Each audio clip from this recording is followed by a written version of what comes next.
The first smartphone designed by Amazon is finally here.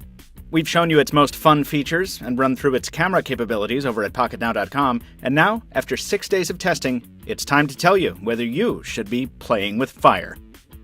And before we plop down any more predictable puns, let's get started.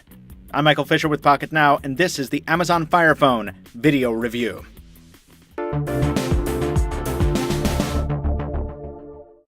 The Fire Phone is a mid-sized handheld featuring once striking, now predictable glass sandwich construction.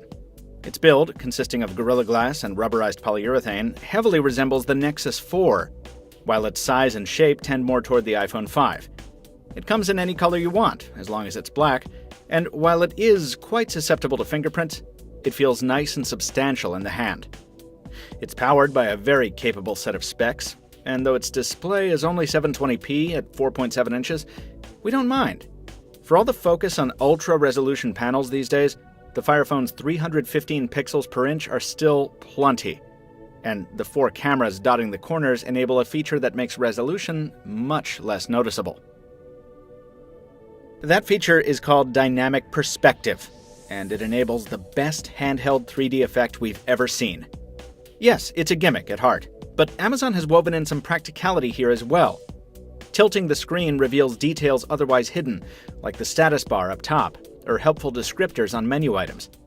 It's odd at first, but you get used to it over time, along with the gesture-driven flick action the Fire Phone recognizes to pop open side panels in most apps. Sure, you can use your thumb if you're too self-conscious to do this on the train or at the bar, but the flick is handy for one-handed use, as is the tilt-to-scroll effect in the browser. Even putting the bells and whistles aside, it's hard not to appreciate a new interface after months and months of the same old thing. The home screen carousel displays recently used apps, books, movies, and so on in an almost never-ending ribbon up top, while down below a context menu appears for each of them, allowing you to do things like delete emails without even opening the app. Having the carousel on top and the context menus down below looks good, but for usability we wish it was inverted. It's awkward to be constantly reaching up to the ribbon all the time. Also, not all apps can take advantage of the action area. Often they just display related titles in the Amazon App Store, which is not very helpful. Speaking of the App Store, well, if you're like us, it'll impress you at first with popular titles. And there are even some cool games here that take advantage of the Fire's dynamic perspective. But dig much deeper than that, and you're reminded that this isn't the Google Play Store. Gmail, Google Maps, Hangouts, nowhere to be found in Amazon's marketplace. If you're not too reliant on Google's ecosystem, well, then the Fire Phone will probably feel a lot like Windows Phone, in the sense that its stock apps are well-designed, responsive, and attractive, so it's not all bad. But the fact that many mobile sites identify the Fire Phone as an Android device and prompt you to download the app instead, even when such an app doesn't exist, is galling, and only serves to remind you of the limited catalog you're forced to deal with if you don't want to sideload apps.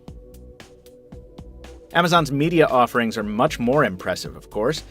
The company has found a nice way to showcase this using Firefly, a nicely designed app which is the main reason people have taken to calling the Fire Phone an expensive barcode scanner. But it can do more, like replace Shazam as a song identifier. And we really like how quickly it can identify a movie or TV show, too. The free year of Amazon Prime you get when you buy a Fire Phone is also nice, but in terms of media at least, it doesn't bring quite enough to overcome the App Store's lack of many quality titles. If there's one glaring problem with the Fire Phone, it's a familiar one for smaller platforms: the ecosystem. Shooting photos with the Fire Phone's 13-megapixel camera is a lot of fun.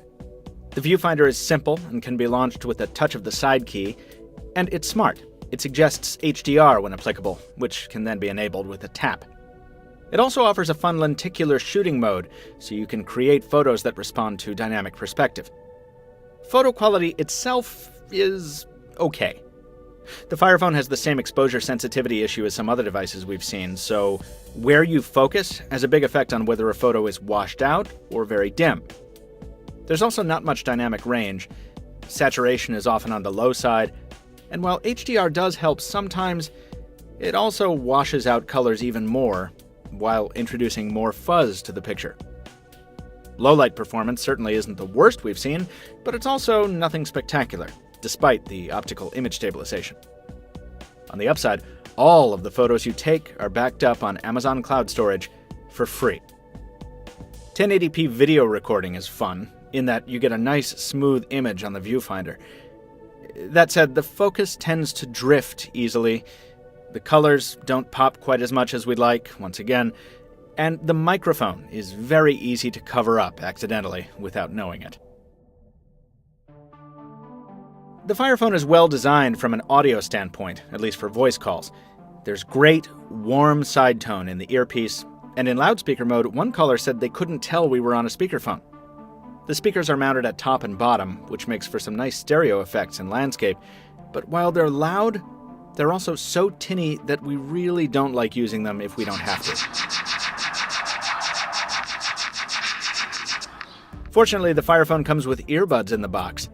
Their acoustic merits are debatable, but they do feature magnets to keep them bonded, and that great linguini-style wire that we like so much. The Fire Phone is exclusive to AT&T, so you'll be happy to know that our testing on Big Orange went quite well.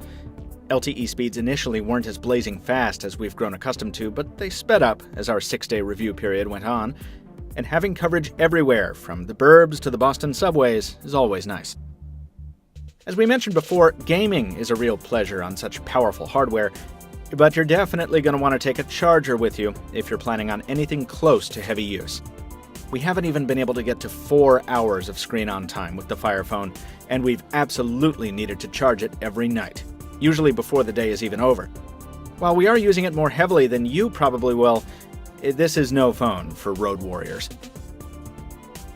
In a sense, the Fire Phone is surprisingly predictable. It brings equal parts novel delights and first-generation pain points. On the plus side, its interface really is a breath of fresh air. Amazon features like WhisperSync, X-Ray, ASAP, and others really are useful. And even its gimmicks are charming, mainly because they actually work the way they're supposed to. The stumbling block here is the ecosystem hit, combined with a price point that's just too high considering the competition. If every other platform out there bores you to tears, or if this is your first smartphone, or if you really are a die-hard Amazonian in every sense, well then, the Fire Phone is a great buy.